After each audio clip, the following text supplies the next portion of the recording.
السلام عليكم ورحمة الله وبركاته. اهلا بيكم في فيديو جديد. وصفتنا النهاردة مفيش اسهل ولا اطعم ولا ألذ ولا اسرع منها. جربيها بنفس الطريقة دي وبجد هتدعيلي وتشكريني عليها. لو انتي مستعجلة، الفراخ بتاعتنا يا جماعة دايبة وجميلة جدا جدا جدا. نبدأ بسم الله ونشوف الطريقة.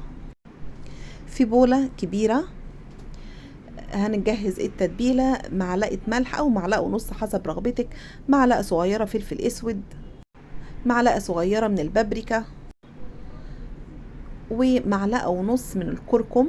انا مزودة الكركم شوية لانه هو الطاغي في الوصفة، وشوية شطة لو انت حابة، ودول ربع كوباية زيت زيتون او زيت نباتي المتاحة عندك، وكوباية زبادي صغيرة، ونص معلقة توم، ومعلقتين صلصة، وعصير ليمونة كاملة.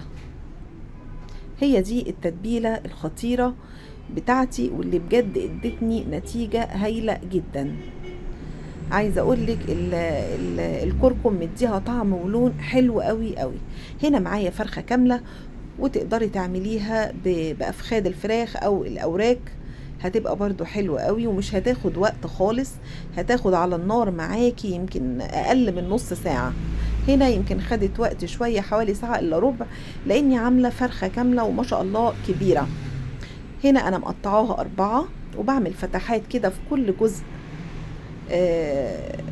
سواء في الصدر او في الورك، بعمل فتحات عشان التتبيلة تتخللها وتدخل جوه.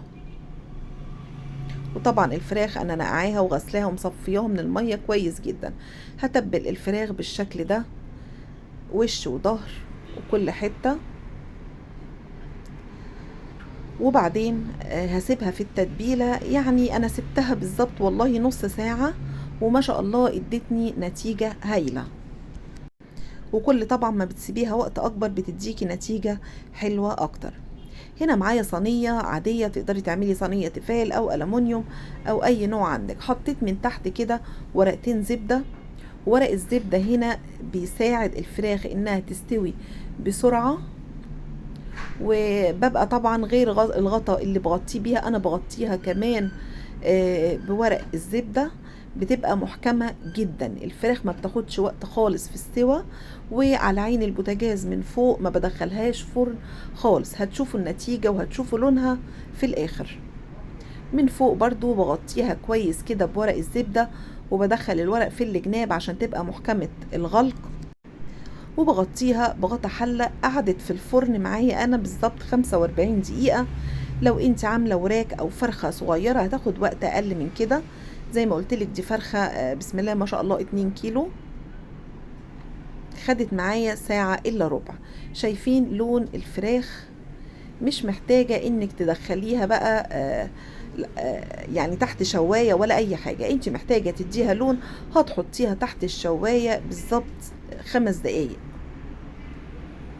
لونها جميل جدا جدا، من غير بقى ما تولعي فرن. سويناها على عين البوتاجاز من فوق على نار هادية جدا، وما بتفتحيش عليها غير بعد نص ساعة.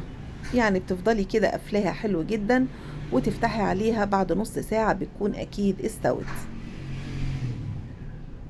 وده الصوص بتاع الفراخ اللي كان في الصينية. طبعا ده زيت زيتون، انا مش حاطه اي مادة دهنية تانية. اتمنى تجربوا الوصفة الجميلة دي، سريعة وحلوة جدا، مش هتاخد منكم وقت ولا مجهود. اعمليها وجربيها وان شاء الله النتيجة تعجبك، واشوفكم في فيديو جديد.